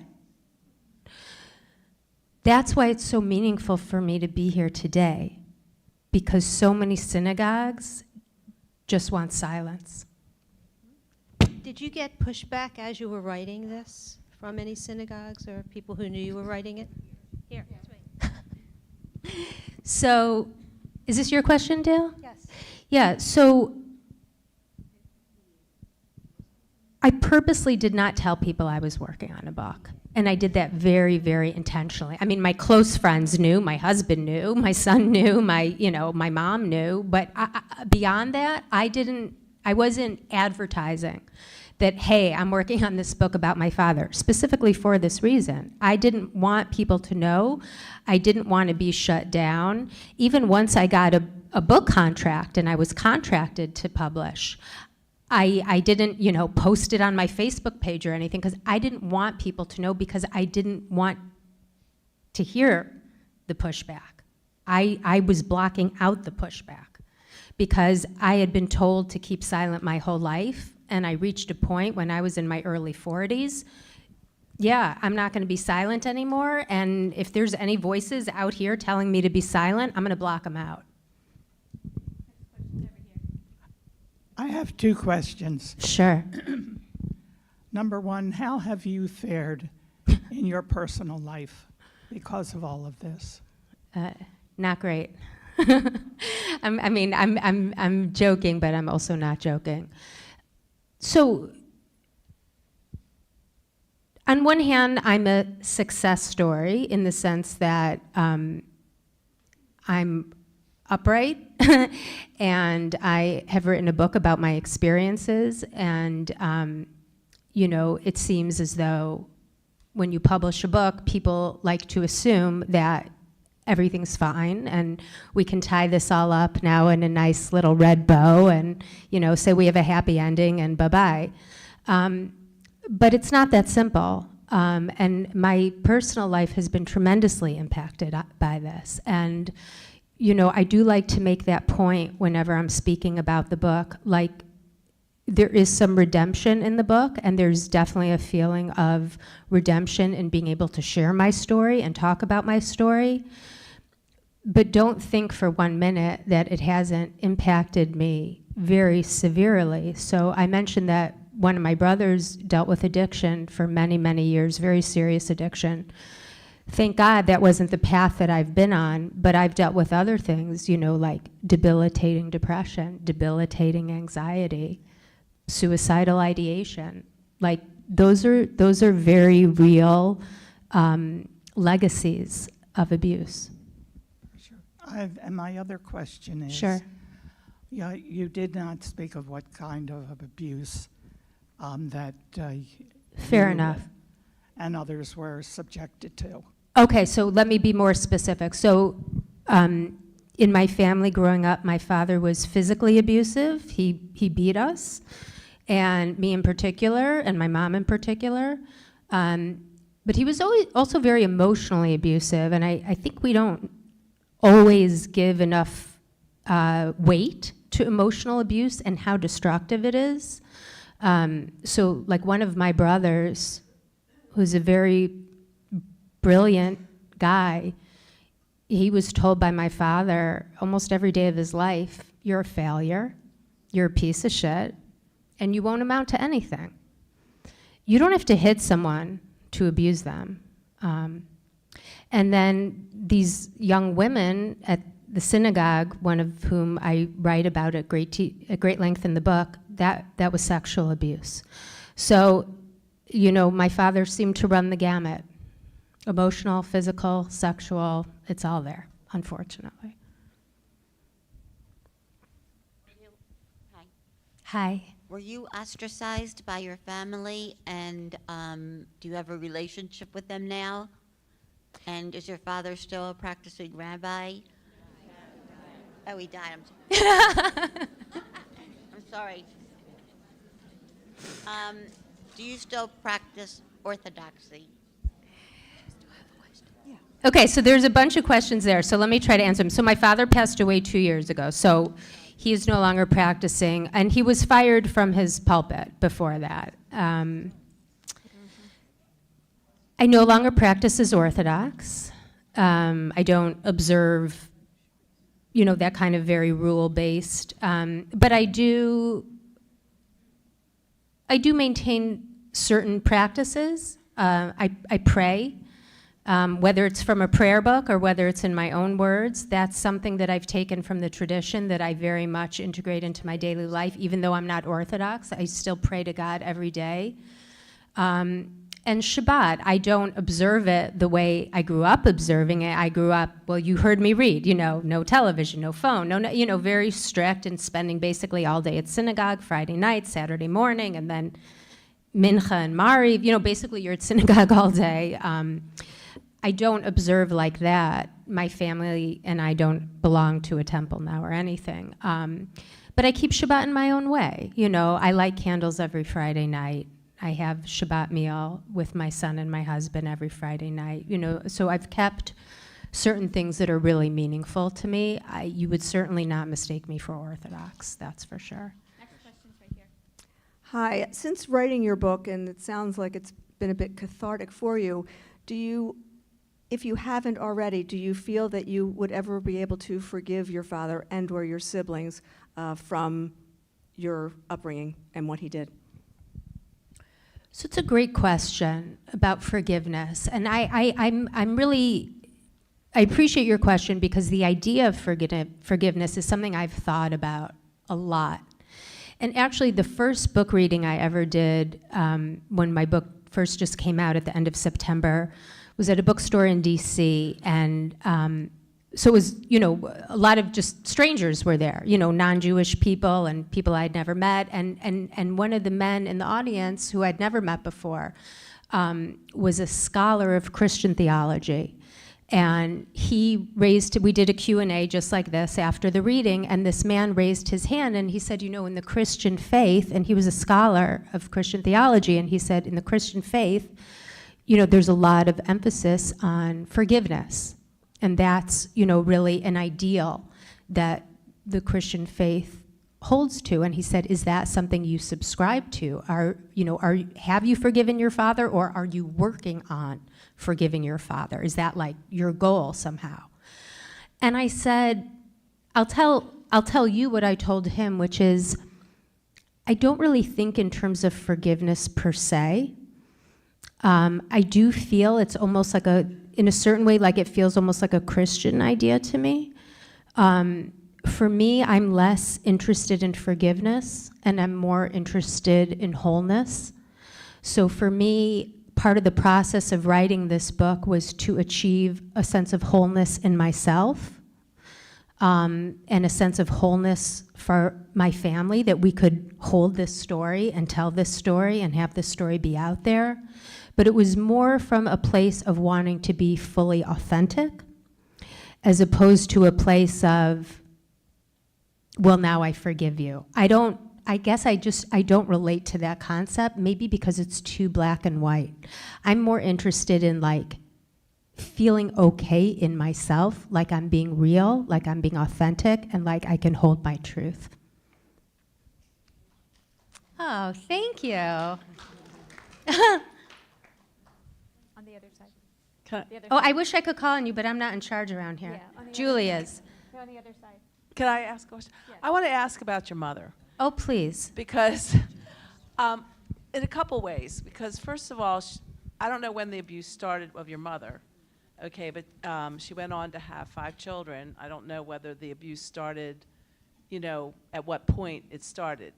And was she an enabler? I know a lot of times women who are abused, that's part of a process, but have you ever had a conversation with her about her thoughts, her process, her feelings, how she, and then you said she ended up divorcing him, but I don't know at what point. So I was sort of interested in your mother's journey a little bit. Sure. Well, I will say this. If you are interested in my mother's journey, definitely read the book, because I talk about my relationship with her a lot, and I also talk about these conversations that we've had. So you asked your question, did you ever have a conversation with your mother? About 3 billion conversations, maybe 10 billion. You know, starting when I was a little kid, you know, I remember being maybe 8 years old and saying to her, why are we living? I mean, it just like from a child's perspective, like, why is this happening, you know? And I knew the word divorce as a little kid. You know, why can't you just get divorced? So there's that kind of like childlike conversation that we would have when I was really young. And then as I got older, of course, we're having more sophisticated, nuanced conversations where I'm saying to her, this is really messed up. Like, this is not okay, and we cannot live like this anymore. And I write about it, you know, in great detail in the book.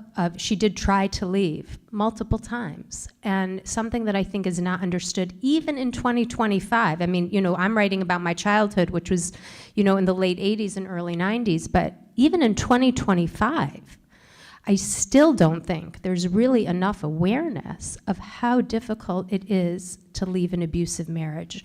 You know, sitting here, we can all say like, well, hey, I would never tolerate abuse. A man would never hit me. I would just walk out the next day. But, you know, when you think my mom didn't have her own career, she didn't have her own money, her life was being a Rebbitzin. She had devoted her life to the community. So what was she gonna leave with? You know, my father wasn't gonna give her any money. She had 5 children who were dependent, you know, young dependents. So it's very complicated. Also, when you're being abused, you're essentially living with complex trauma. Now, I'm not a neuroscientist, but I've read books by neuroscientists about trauma. And what happens is it changes your brain. It truly affects your capability to make decisions. So I could talk about this for a lot longer, but the short answer is, have I talked about this with my mom? Yes, at great length over many, many years. And I give my mother tremendous credit, because although I would have, you know, I would have liked her to have left decades earlier, but she did eventually leave, and that does take strength. So she left in 2012. So, you know, I was an adult, I was already a mom, but she did eventually leave.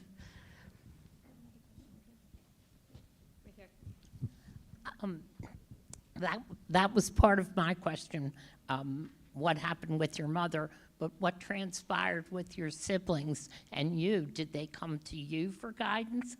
I know you mentioned your brother turned to heroin. What about everyone else? They were aware?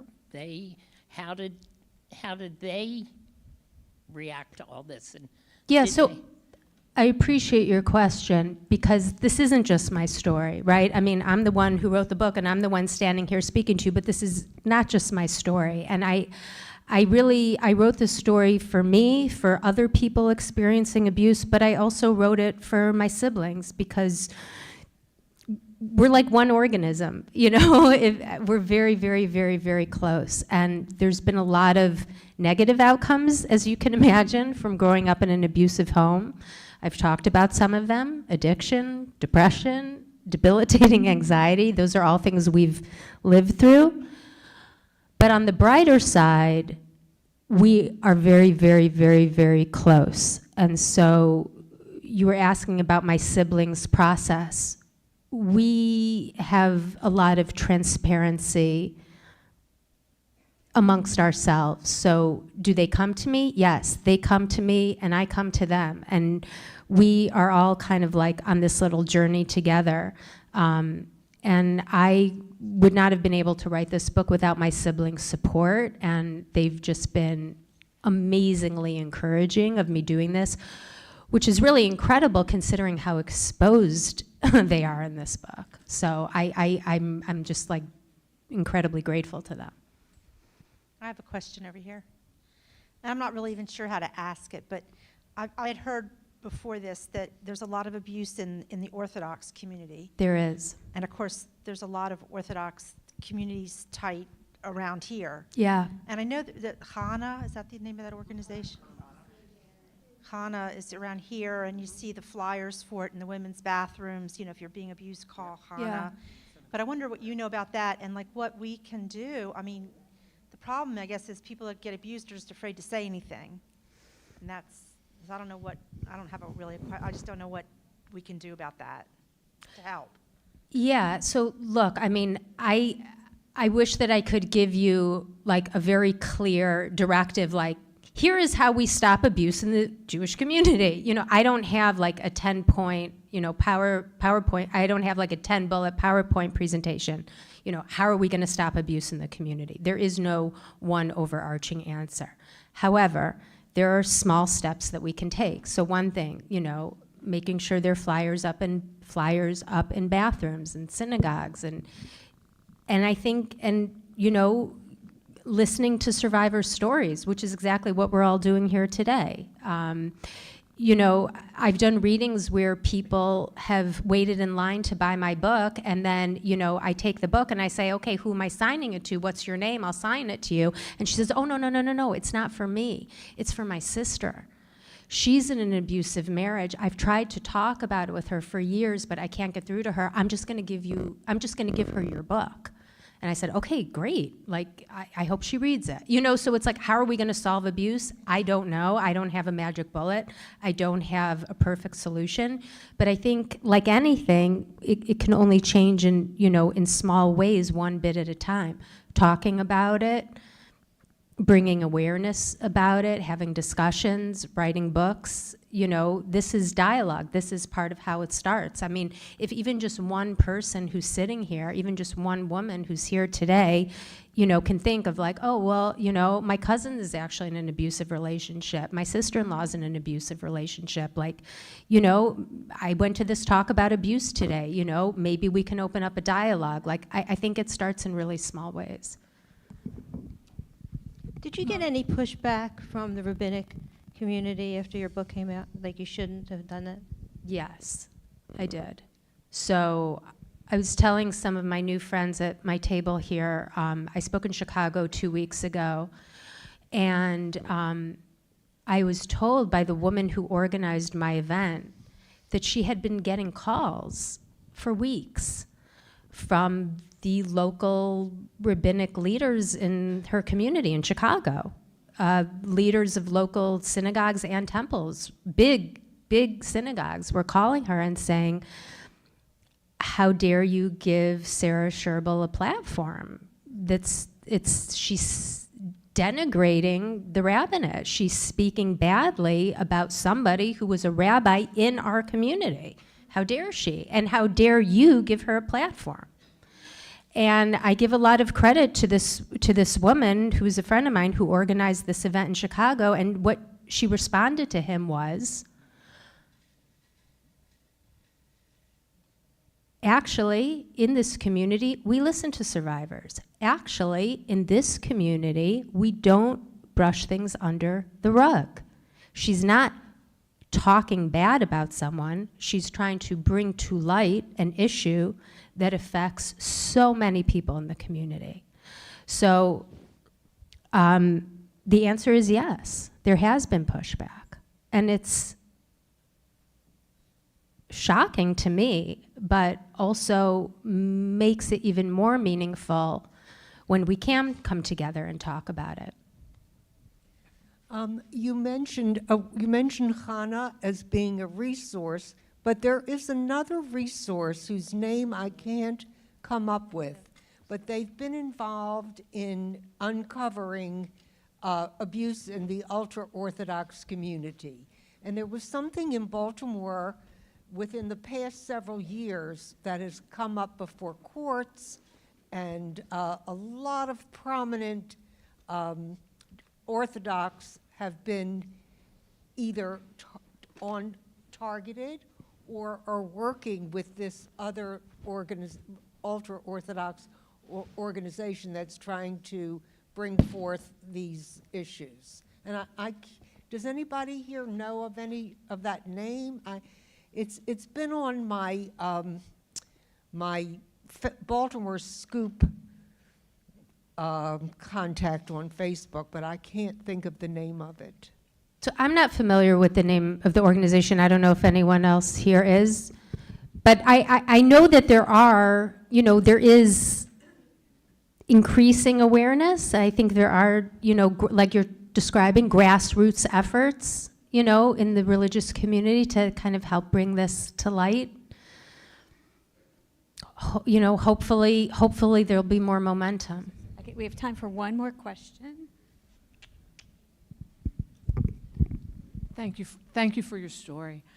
Do you not think if any of these rabbis were turned into the police and prosecuted and their stories came out, that it would be a lot more helpful Yes. than not just a book, but books from survivors? Because unless it comes out for the whole public, and that mostly men, are denigrated in their communities, it's going to keep on happening. I am with you, and I am on your side. I agree. And I write about this in the book, this young woman who contacted me. She was living in Florida, and I was working with her to try to find a lawyer who would take on her case pro bono so that we could get this into the courts. This is when my father was still living. And so that there could be some actual, criminal investigation or whatever it was. The problem was that she had signed away all of her rights in exchange for a payment. So that's very hard. But I should also say this book that I wrote, it's largely about my experience, but it's not only about my experience. I also write about abuse that went on in my brother's yeshiva in Chicago. And that was in an even more Orthodox community than my father's community. And in that community, there was a coordinated effort on the part of the Orthodox school, the Orthodox elementary school, and all the local rabbinical authorities who bound together to make sure that the story was kept out of major news outlets. I don't know if that involved payments. I don't know if it involved phone calls. I don't know what exactly the mechanisms were, but I know in Chicago there was a case of, and I write about this in the book, I interviewed many people for this story. There was a case of a very abusive rabbi who was abusing boys in the yeshiva. My brothers were in this class. And the whole community, I don't want to say the whole community, the rabbinic leadership came together to shut it down, make sure it was never reported. How do we fight against that? I don't have all the answers. I don't know. But I agree with you that something needs to change. Sarah, thank you for traveling.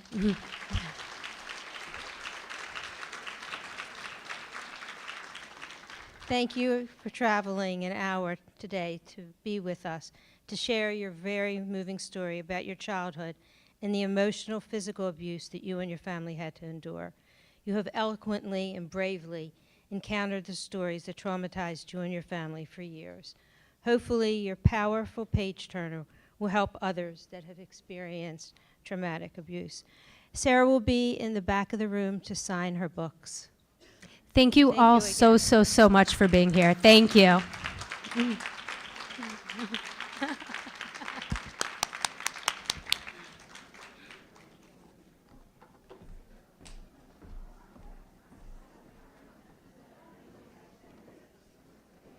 Okay, we have a couple more activities for those that are interested.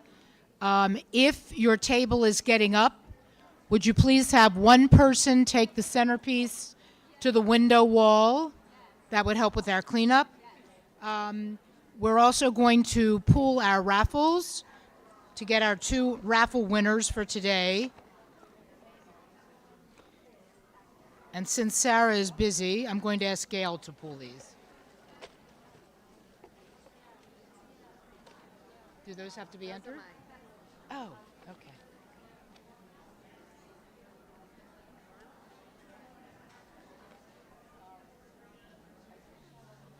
Okay, the first raffle winner, 276238.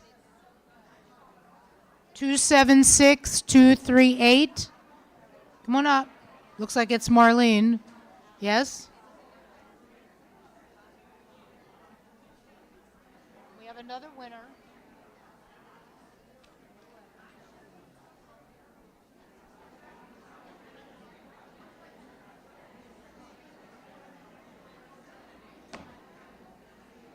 Okay, the second winning number, 276447. 276447. Anita, come on up. Okay. Please take the centerpieces over to the window wall. Thank you all very much for your attention. And have a wonderful afternoon. There you go. Oh, and the gift shop is open for probably at least another half an hour or until the last buyer leaves. So visit our gift shop.